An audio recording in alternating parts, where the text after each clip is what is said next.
welcome to another edition of the American Society of Landscape Architects Ask Me Anything events, brought to you by the Emerging Professionals Committee of ASLA. My name is Daniel Martin. I am with Permalock Corporation, and I am the chair of the Emerging Professionals Committee, and happy to be with you and be your host today. Be sure to use the comment section right here on the Facebook Live to put in any questions that you may have for our very special guest today, who I am happy to introduce.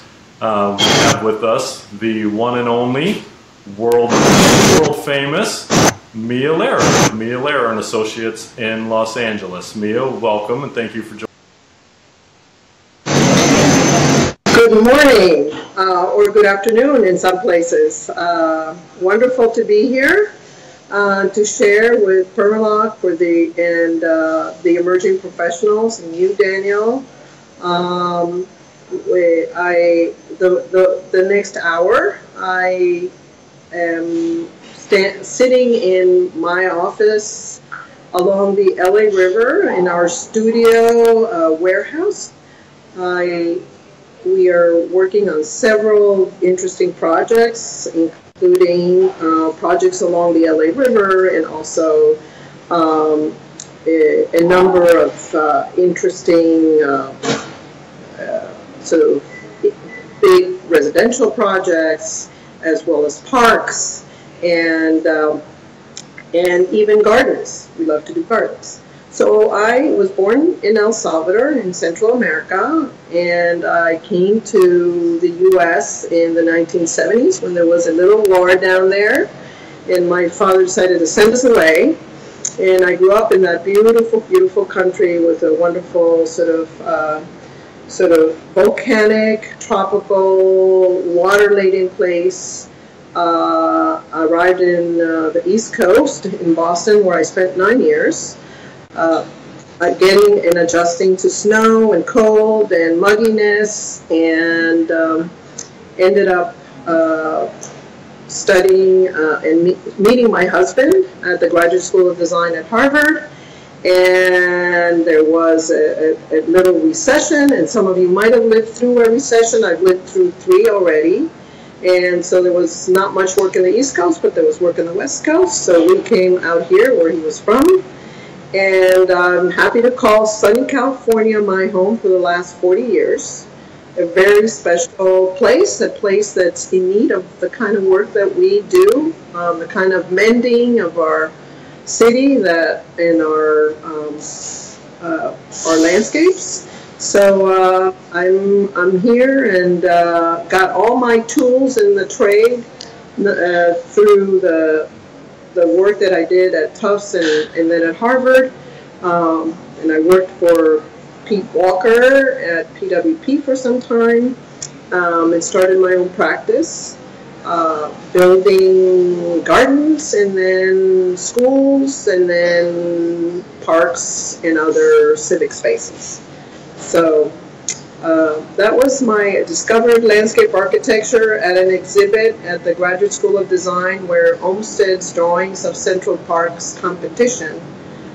They were 10 feet long and 3 feet high, and there was beautiful hand drawings and of layers of the park. And I was just stunned about what that profession could possibly be, because I only knew planning, I knew architecture, and urban design, and I really didn't know that there was an in-between interesting profession. But I learned that by going to an exhibit, and the rest was history. I went upstairs to meet the new chair at the School of Design at Harvard, who had just started the program, and that was Peter Walker. And that's when I decided to switch from planning to landscape architecture. Did 3.5 years and moved west.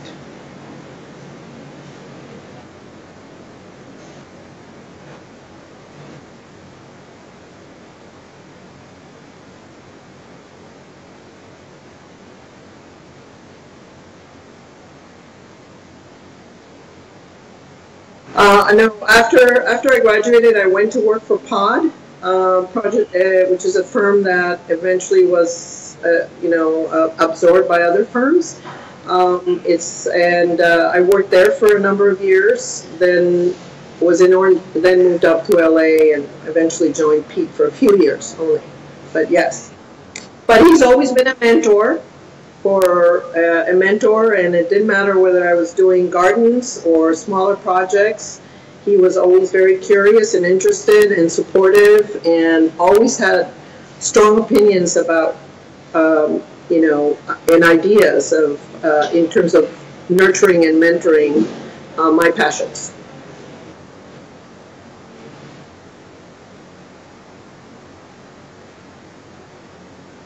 Yes, Michael Lehrer Architects. He's an architect, and we have our three best designs, 3 kids. And today, 37 years ago today, I became a mother for the first time with our son Benjamin, who actually works with Michael Lehrer in his architecture practice. Keeping the funny business, something I can share with emerging professionals. Also, how to try to be a parent and a professional is an interesting balance.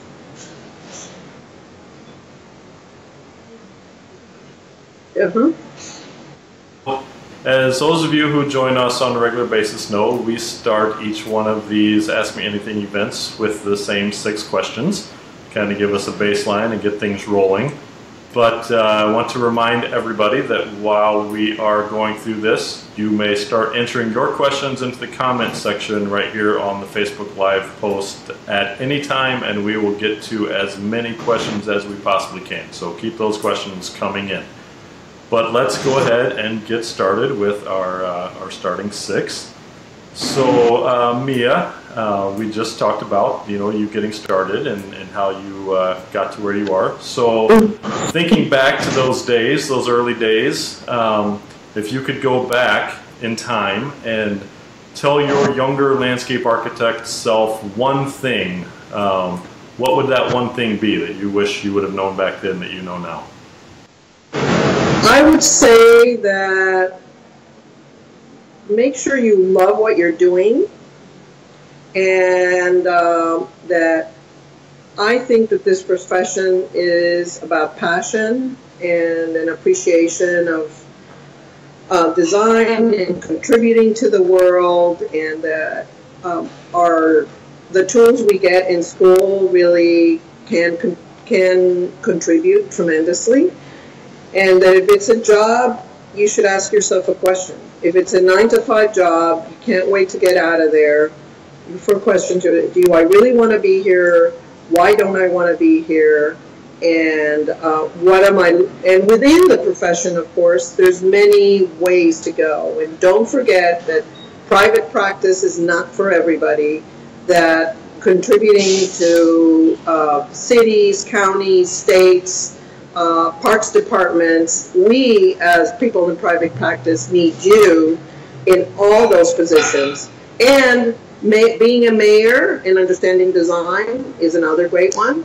So I just think always reflect on yes, live-work balance, but yes, am I loving what I'm doing, and what can I do that really brings my profession to bear in this day and age. Love doing what you love, and finding success and rewards in that. That's great advice. And when you first started off, what was that one avenue or channel that you tended to love the most? I know you mentioned garden design. Yeah. So I loved building. And I only worked at Pod for a few years, and there in the 1970s, 80s, firms were not very kind to young mothers in some ways. It was hard to juggle. So I started building projects, getting design projects, and I fell into the Hollywood industry, so a lot of great producers, directors, filmmakers, actors were my clients, and I learned, and so those, I found that I was learning a lot by going to the nurseries, by stopping at construction sites to see how steel was getting put in, by associating myself with interesting suppliers. There was a wonderful stone supplier that taught me everything about stone that I could ever have wanted to know. And fountain supplies, whatever it was, I was just always, basically, a lot of things I was doing for the first time. I fell into the hole of a swimming pool when I was 7 months pregnant with my third child. So I'm just, it wasn't very, he lived to tell the tale and I lived to tell the tale, but, just building and enjoying what you're doing, building relationships with your clients and building relationship with the contractors can be the foundation for a great sort of career. In there, and we're gonna skip around a little bit here. In the 80s, being a pregnant woman was maybe not so great or so easy. Do you see that there have been changes in those regards, and what challenges does a woman in landscape architecture still have, maybe that they didn't have before, or that a male wouldn't have? Thank you for bringing it back to the emerging professionals, because that matters a lot to me. My goal has always been to sort of nurture the young parents. And by the way, obviously physically it's the mother that carries most of the brunt, but there are a lot of fathers who are very engaged in their children and their young children's lives. And I think that a lot of, I came to the conclusion that I just had to, not do what the laws told me I had to do. I had to do what I felt was right. And a mother having a baby cannot come back to work after 2 months. And it's probably more like 3 or 4 months. And then there is the part-time Friday off or shorter hours. So we try to work with young parents in terms of their initial times off, but also picking children up at 5 o'clock from daycare or school, and finding ways of respecting each other, in terms of how time gets allocated. If you have to be home for 3 days because your child was sick, there's something else you might have to do to, sort of supplement that time on the weekend, or set yourself up in such a way that you can cover for your unexpected circumstances. But just a level of flexibility, appreciation, and respect. And the same goes for people wanting to take time to travel or to learn or to take courses or to take the exam. We have a little yearly sort of travel competition we do that people can go. They have to submit a proposal and they go for a month. We pay for their travel and their time, and it's just about nurturing intellect and soul. So, but so I think it's a different time. Make those things easier. Thank you for bringing that up. That definitely makes it much easier. We, for example, now have a small office in San Francisco, and we're in touch all the time. We're actually trying to find the right platform to do that. For some of our clients, we're doing exchange of materials through several digital platforms like 360. And so we're trying to figure out a way that you don't have to email yourself every day or call every day, but instead just ping someone and say, by the way, we just heard that this has been resolved. So absolutely, people working at home. We do have, for example, one of the Olmsted mid-career fellows in our office, and she spends Monday at home working on the LAF mid-career fellowship. But the same goes for younger parents and others who, have. It's important to say though that at a certain size and with certain scale projects, order and discipline is important. So you have to find a way of saying, which days people are off that are similar. Operation in the studio, everyone actually being present as well. Yeah. All right. Well, let's go ahead and move to our second preliminary question. You might have touched on this a little bit, but maybe there's a further answer or a different answer. But who or what has had the biggest impact on your career thus far? Okay. Who or what has had the biggest impact on my career thus far? Well, in the sense that, Peter Walker, I always say lovingly, is my mentor in the sense that striving for the kind of level of preciseness and intellect and beauty in the design, and just never giving up, and also being an incredible mentor, selfless in many ways. I think he was someone who inspired me. But I would also say that there are a number of women like Cornelia Oberlander with him, and feisty Martha Schwartz, and then some of the younger women that I've worked with who are always pushing and really excited about the future in our profession. They're the emerging professionals themselves, and I have some.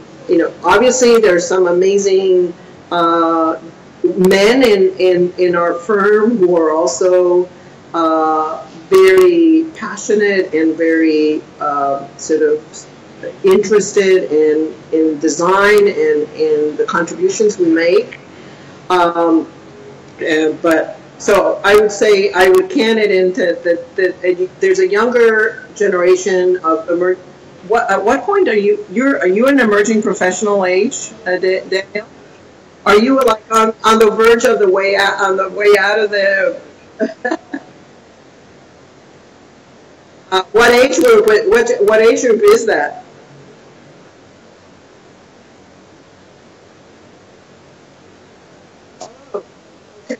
Yeah.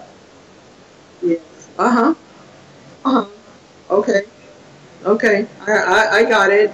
Well, I would say that obviously your professors, but the people you work with in your offices that are actually, we really try to nurture people in the office to find their strengths, but also to have a well-rounded experience in the office, so that they can start strategizing for themselves what it is that they like to do within.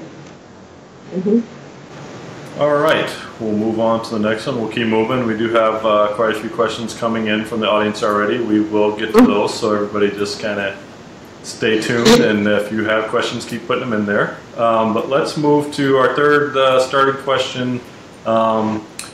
What is the best thing about being a landscape architect working in the field of landscape architecture? What's your favorite part of the profession? I guess the glass is never quite full or empty, I guess. I love building. I love going to construction sites. I love talking to the workers and just kind of moving big boulders around. I mean, it makes me really excited. But I love getting in front of a group of elected officials and talking to them about why design or why landscape architecture, landscape urbanism is important, and what a difference we can make, and being an advocate, I guess. I have a presentation that I do, which is advocacy by design. In other words, without a project like the one I have behind here, which is the park that's going to be built downtown LA, I couldn't be advocating for, sustainability or resiliency or, sort of all the issues that we all care about. All right, and this is a question we ask everybody just because it's kind of an ongoing debate, and I know that you do some teaching at USC, so maybe this comes into debate there. But in the big scheme of things, hand drawing or computer graphics, which way do you go? I've got, I'm a hand graphics lady, but I have gotten to appreciate, the importance and the nuances and the richness and the sophistication of computer graphics. I still think that sometimes to get an idea across, doing a quick hand sketch is important, but it doesn't have to be so fancy. So I do think people lose that touch. It's a shame because sometimes to communicate, you're funny and you're fiddling with your computer for 15 minutes when you could be just doing a sketch on a piece of paper. But that's what. Yes. And along those lines, are there any skills or traits that you think every landscape architect should have? Or like when you're looking to hire people for your firm, what are you looking for? What skills are the most important? So one set of skills is the graphics, basically communicating graphically. But the other is being able to communicate in written form ideas. That was a big surprise to me. How do you communicate, a complex set of issues on a project? How do you get it down to sort of the essence in such a way that you can get in front of your client, in front of your teammates, and actually be able to speak to it very succinctly? And I think that was communications, I guess, would be one of those skills that I would find very helpful. And then finally is our Willy Wonka question. If you were given a golden ticket or a magic genie that you could go and visit any landscape in the world, where would you like to go? What landscape? One landscape? Oh boy, yeah. Well, if you have more, you can share more. But what's the mother? The mother? Oh my God. Well, I would want. I guess I'll say two things. One is two places. One, I want to go to Bhutan. I've never been, and I understand it's an incredibly beautiful, very varied country. And the other, my grandson's favorite movie is Madagascar. So I really want to go with him to Madagascar. There you go. Mm-hmm.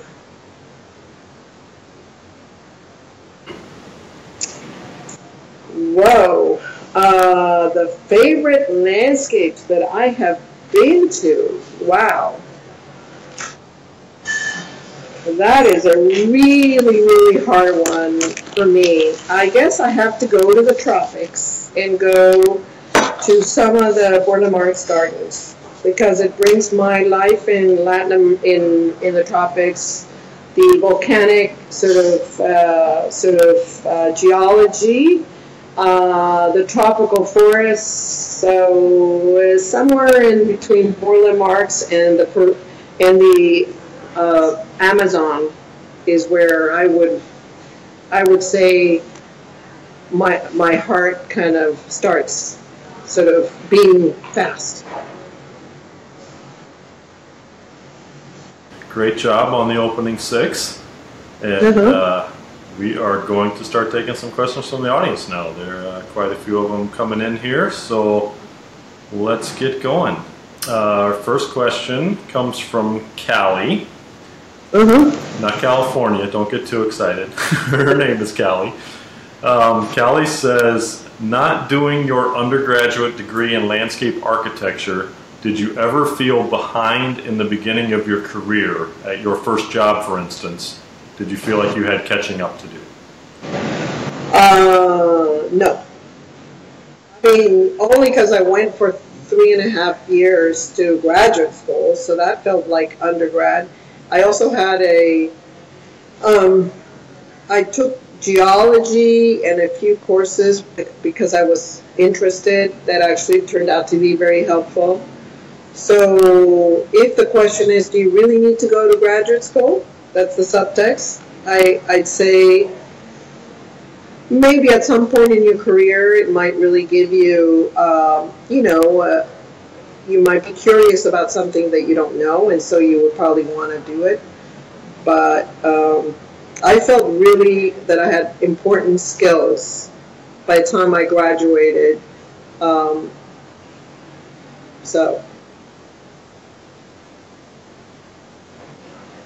USC, which is a grad program, you feel that those students coming out of that program are prepared for their career even if they didn't have an undergrad in landscape architecture? Yes, and I've also taught at Harvard, so I want to say, and I'll be teaching there in the spring. I think that yes, I think that people, it's also not only what the university does for you, but what you do for yourselves. And if you find that there's certain skills that you're lacking, because not everybody starts from the same place, it's about looking for the support. All right, our next question is coming in from Francisco, and he wants to know if you would need work experience, or do you think you need work experience before starting the exams towards acquiring a license? So as an emerging professional, it's important to do some work in a firm or such before you start the licensure process. Yes, I think so, that's really important.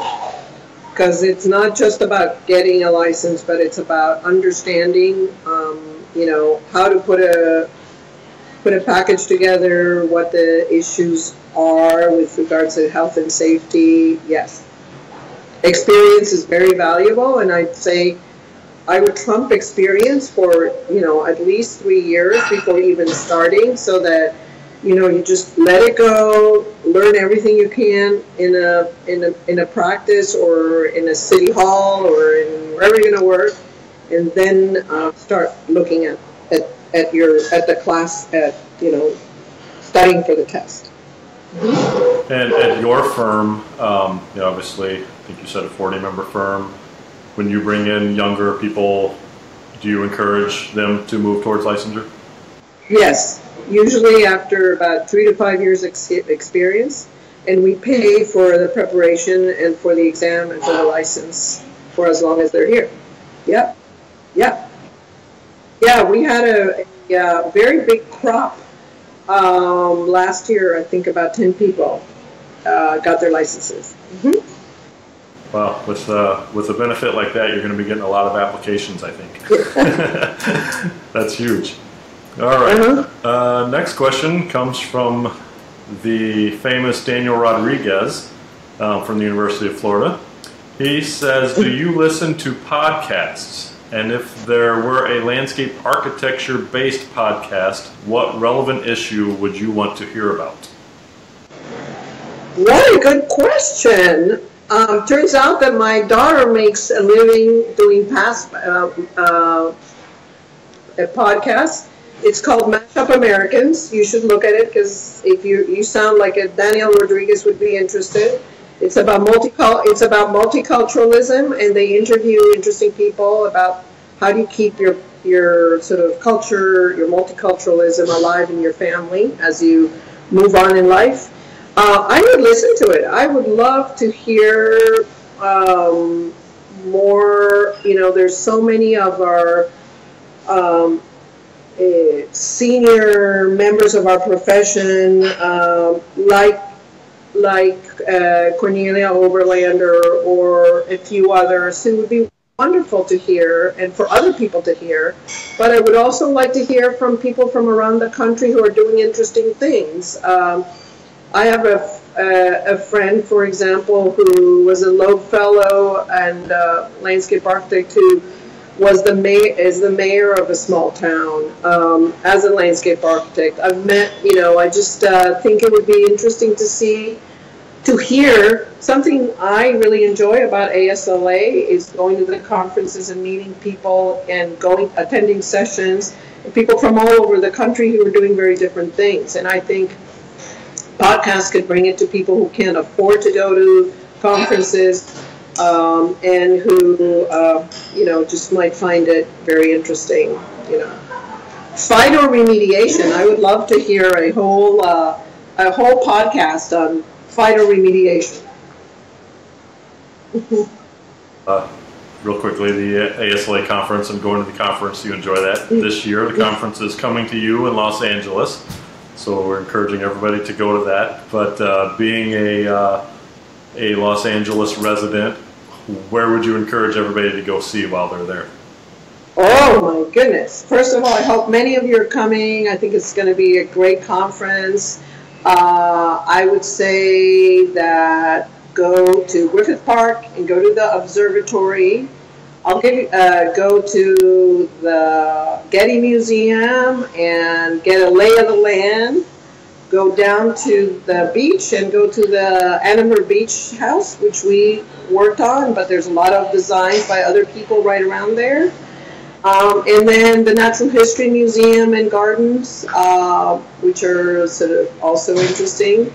I think LA's public transportation system has grown tremendously, and I think you will find it really interesting to see for those of you who are working in big cities or in international cities, how a city can dramatically sort of reposition itself from going from cars to public transportation, or from stormwater to infrastructure that's multi-benefit. And so recalibrating our infrastructure is what we're all about. And don't forget to go to a studio that have open houses, because you would actually really enjoy that experience.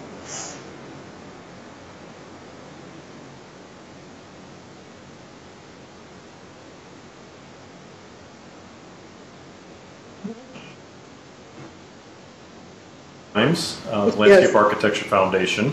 I know that you are heavily involved there. You also serve on the boards or on other councils nationally, I'm aware of. Can you talk a little bit about some of those kind of leadership positions that you are currently in, and how you see that, one, helping your career, and two, you helping the profession, and then maybe some of them that aren't necessarily landscape architecture only, how do you feel you're pushing landscape architecture to those environments? Thank you for bringing that up. It's not always easy touting yourself, but well, I got involved with landscape architecture with LA Landscape Architecture Foundation about 8 years ago. It's a wonderful organization. It is the next phase after we actually have the 2016 declaration that basically was a revamping of the Ian McHarg and others' declaration from that 60 years old was wonderful. I should have had it behind me. I'm going to get some minus points, but I will send it to you so you can remind the emerging professionals that we need them, right? That was a really fun experience. I worked with a lot of my peers on reworking what landscape architecture should mean and how we should present it in a one-page format, and that took about 300 emails going back and forth, and it was awesome, and there were a lot of really healthy arguments. I'm really pleased where we ended up, and we're advocating for the profession at many levels, as well as helping young people with grants and scholarships, and we're always really proud to see that when they come to present to us. So it's been a really rich experience for me, because it makes you come full circle, understanding where you stand, in your sixth decade, and how the younger people are growing, maturing, I sort of feel like I relate more, I'll say, to the young people in their 30s and 40s, and that I really was very interested and passionate about some of the things that, for example, nonprofits that are doing urban acupuncture or urban, I'm the founder and on the board of two of them, grown in LA, growing native plants in California along the river, experimenting with gray water and reclaimed water. And the other is LA Moss for more in Spanish, about, and they're out in the world now. I created them and these things are happening, so that's pretty exciting. And then I'm on the Commission of Fine Arts, CAF, and that was an appointment by another president, and we're all still sort of joining. We're actually the design review body for all the projects in the District of Columbia.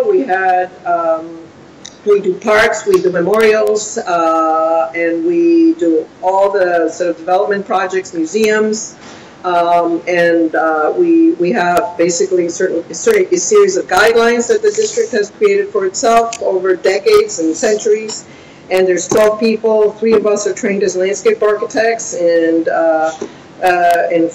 7, one is a museum curator, and the others are architects. It's very exciting, and we're always pushing, and I think for what's best in terms of the public realm in those projects, whether it's the Smithsonian or Eisenhower Memorial or other sort of, or the White House security fence. So anyway, it's all very interesting, always advocating for what we think is best in terms of the public realm and the longevity of these projects. Maintenance matters, and how we build them day one and how they're going to last over decades is really important. And then so there's LAF, there's CAF, and within the city of Los Angeles, I belong to a group that's looking at the open space sort of element of the general plan, and I'm on the zoning advisory committee. So I also belong to the Green LA Coalition, which is all about resiliency and sustainability in California, and just always working as much as possible with some of the ASLA, Dwayne Border, our new president, in trying to make sure that we stay current and that at City Hall or in the governor's office they understand who we are and what we do. Yeah. So that brings us into our next viewer question from Maggie Aravina in California. What is 1 or 2 key pieces of advice you would give to young women striving for leadership within the profession or the industry?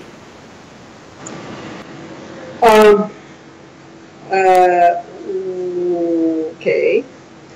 One of the things that I would say is, and I don't know where you live, but for example, in Los Angeles area, we have the Association of Women in Architecture and Design. I think bringing together a small group of women, it could be 2, could be 3, who actually, believe in the same things that you do is really important. So starting a smaller sort of group. And engaging, whether it's in your park or the way I started a community engagement was in my kids' school, because LAUSD is the largest owner of asphalt in the city, or was at the time. So we took over with the principal's permission, we took over the playground and planted many trees, and did a lot of things around the playground that actually made people realize what I did. And we raised money for an art program. So wherever you are in life, and whatever means something to you, whether it's planting trees in your neighborhood or bringing bees to the city or advocating for chickens, any number of those things. Literally, I was part of the LA Food Coalition when chickens, not roosters, were legalized. So, and more recently, bees were legalized in the city in residential areas. So, I mean, this kind of advocacy and this, and just bringing your professional interests to bear is very much appreciated, whether it's through ULI, ASLA, APA, the school districts, the park districts. They really thrive and rely on volunteerism. And, you know, just chip away at it. Chip away at it till you find that you're putting some roots into the ground. All right. Next question, we'll jump right in, comes from our friends at Land 8, asking, what creative design solutions has your firm used to address the water crisis in California or elsewhere? Okay, so creative design solutions?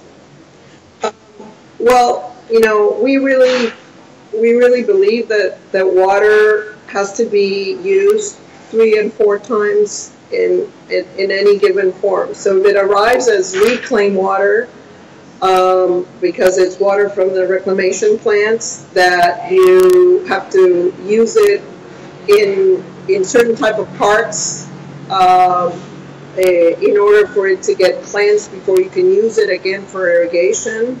You might be using it to go through a filtration system that, you know, cools the air or allows trees to actually do it, you know, grow and thrive. So it's such a deep. I mean, we connect most of our stormwater now into filtration devices, so it could be used once and twice.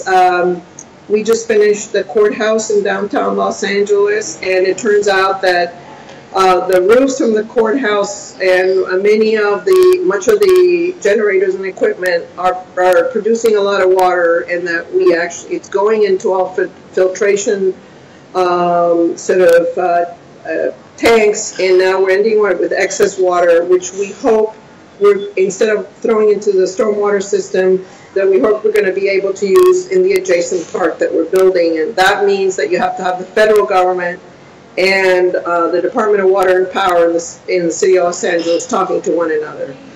So it's deep. I mean, it's deep. You know, how we operate in our where we do not all in California have water collection systems like big tanks like I grew up in the tropics, or people do in the Middle East.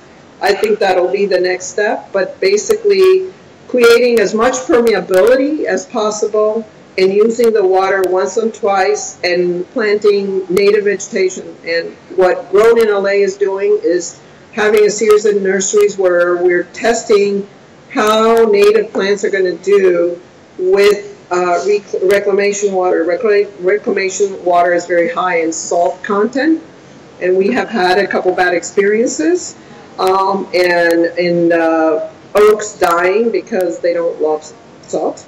So we're, you know, testing all of that and finding out, you know, what it is we could do in the future. But in the meantime, permeability, lots of trees, and gray water, and reusing the water as many times as possible.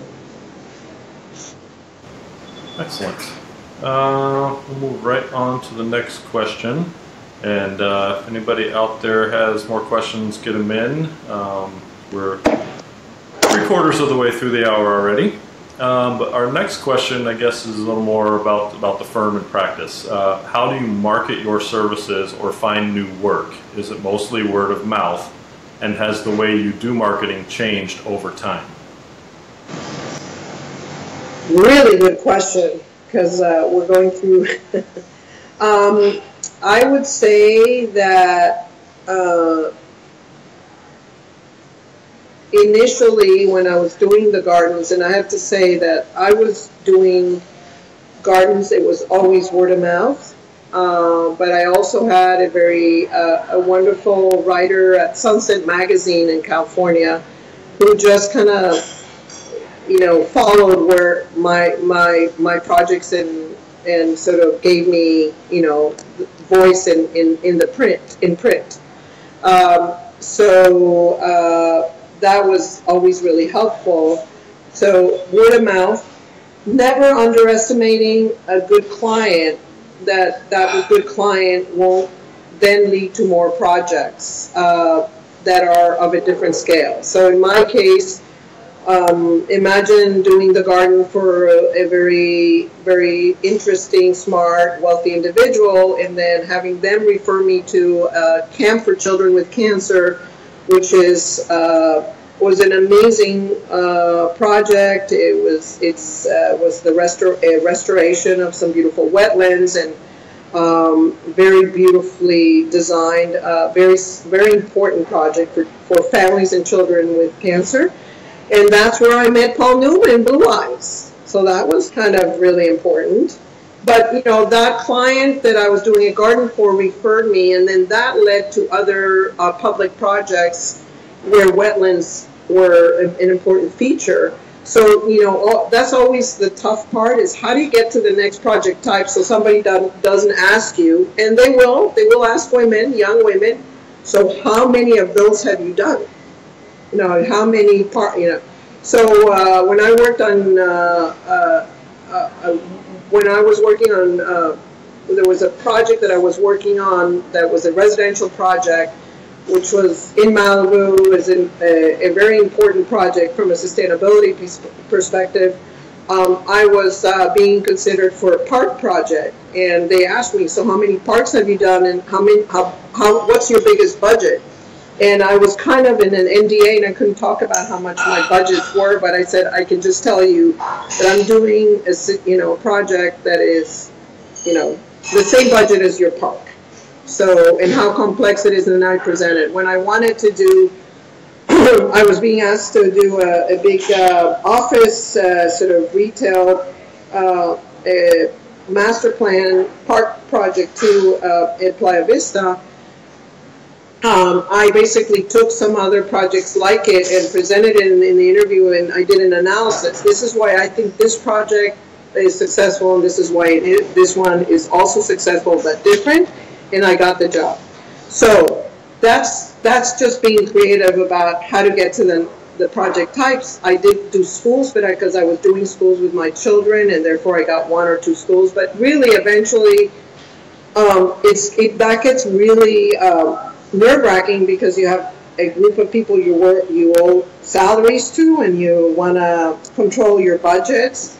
And so I learned from a friend that you can sign up on a list at many of the school districts or departments, proprietary departments in cities, or and then be considered for you know, get on a list so you can get certain projects. And so those lists become really important. I'm just helping out right now for a group of emerging professionals locally to learn what list we got on and what that was like, and if that was helpful. But I think what I've learned now is, first of all, yes, the word of mouth has helped me. So when we got the park, the big Hollywood Park project, which includes the Rams Stadium and 25 acres of parks and 3,500 units of housing and a retail center.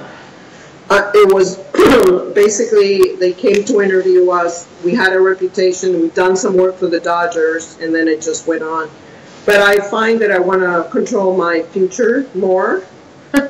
And so we are, as of this next year, we will be having soon a more full-time focused business development marketing person, so we can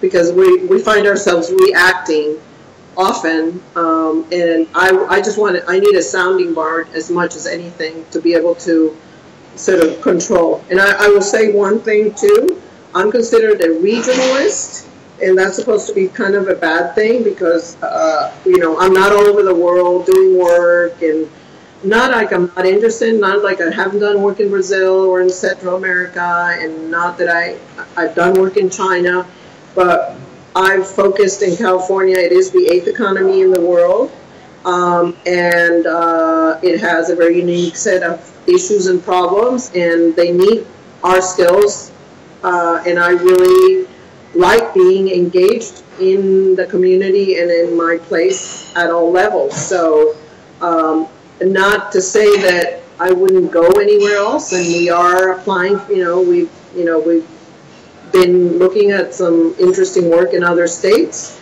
And that's what I think a professional would help us figure out. Is it better to do more of small projects in one place rather than one bigger project or more significant or different type of project in another place?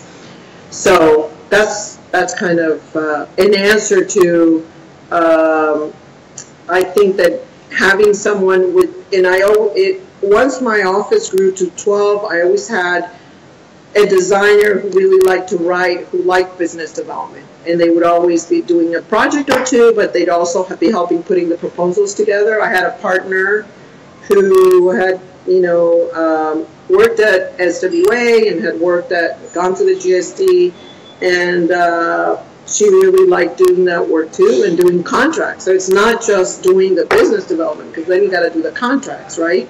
So having a person who really likes doing that or doesn't mind doing it and is good at it within a practice, once it gets to be 5 or 6, people strong, you start needing someone who can do those things, and helping out sort of the billing and all that good stuff.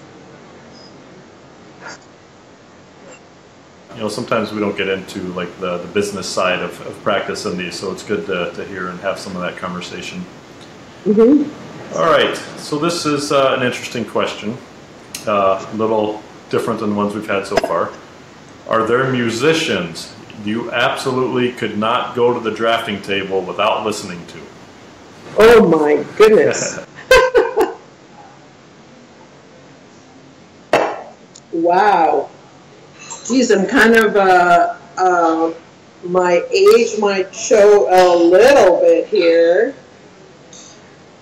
Musicians. I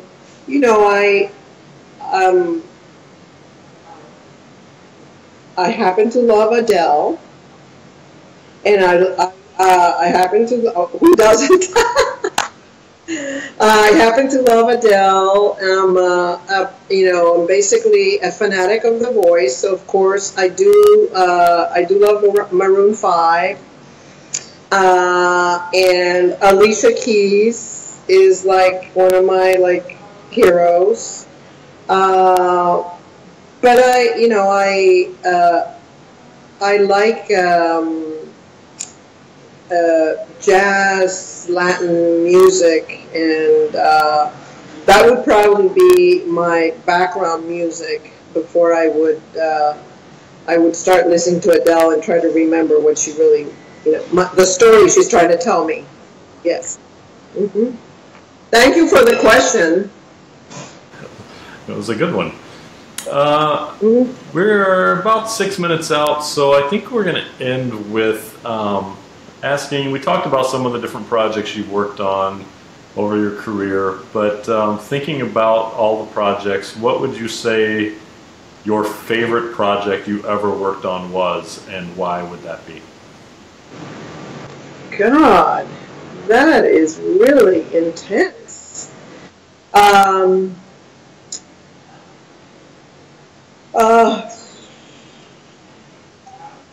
But Daniel, at this point you'll know me well, because I'll say there's 2 projects, and it has to do also with the clients and the experience.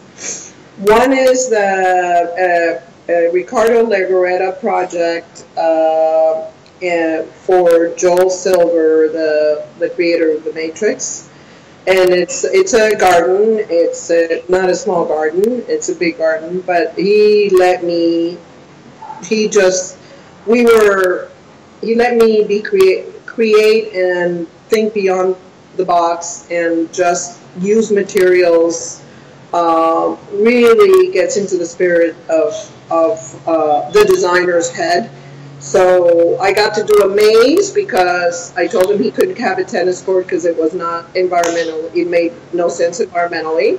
So he said, well, why don't you do a tennis court? What would you do? And I said, I had to think fast, and I had to say that he should collect art, which he did. He got a Richard Serra and a few other pieces.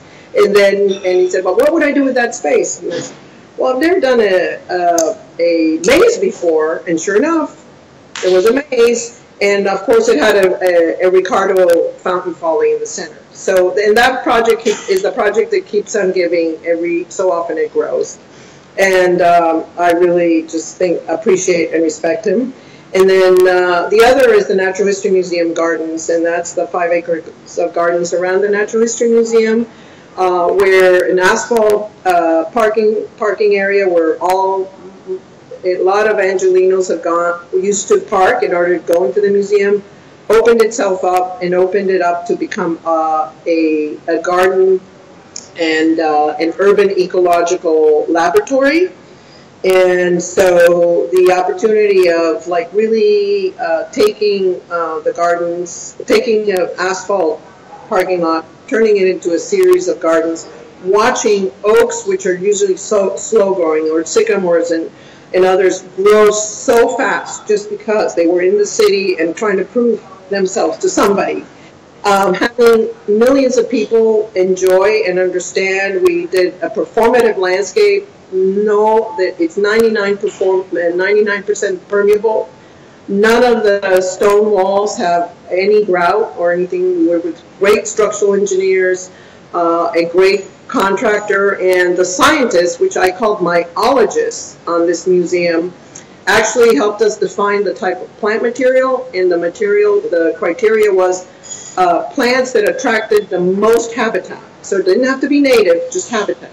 So we have flocks of parakeets and parrots, and we have, basically, we haven't had a snake yet, but we have everything else. It's one of the birdiest counties in the country, and the Urban Ecological Laboratory has proven itself in spades. There's a citizen science program online that's done really, really well. We have a tremendous amount of educational programming, podcasts, and many other things. It all comes together at the Natural History Museum, and it's really exciting. Over. Yeah, it's right next to the expo line, so you can actually get there on the expo line.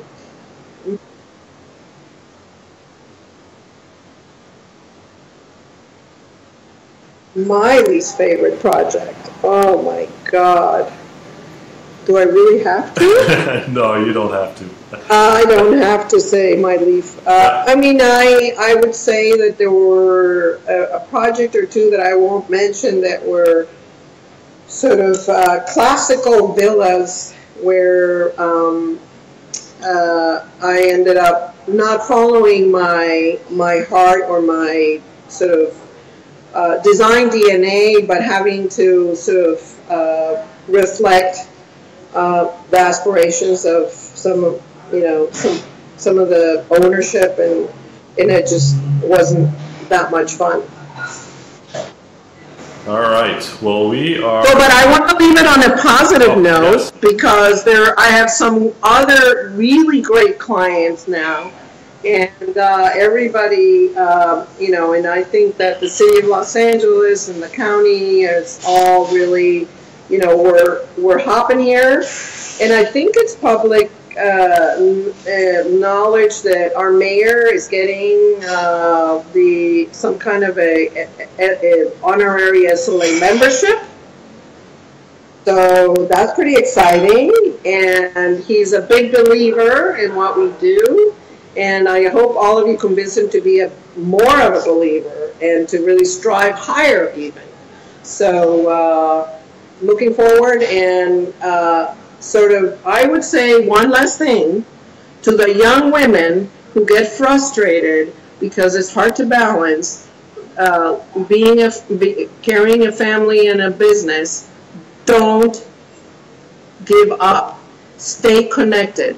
Because if you disconnect and start doing other things and disconnect from the profession or your life or being productive, it's really hard to get back. And I have seen it with several of the women in my office who dropped off, and it's been really hard for them. Once their kids are teenagers, they don't want you around 100% of the time. So, you know, we need you. We need the most people in the profession to stay engaged. So just take it a little easy, but don't disconnect, please. That is solid advice, and all of your advice today was phenomenal, and we're already at the top of the hour. It went by so fast. So thank you very, very much, Mia, for joining us and for sharing your experience and your wisdom with the emerging professionals and students of the ASLA. And we will all see you in October, for sure. And the comments, there have been many people asking how to get a job at your firm. So I will just refer them to your website and contact somebody from there. Yes, it's mia@mlagreen.com. And thank you, Daniel Martin, and thank you, Emerging Professionals. Thank you, SLA and Permalog. And go ASLA. Absolutely. All right. Well, with that, we will sign off. Thank you, everyone, for joining us today. Be sure to join us next month, August 8th at 3 p.m. Eastern. We'll be announcing our guest for next month very soon, but I'm sure it will be another great one. And if we didn't get to your questions, I'm sorry, but join us next time, and hopefully we'll get to you then. Have a great day, everyone, and we are signing off.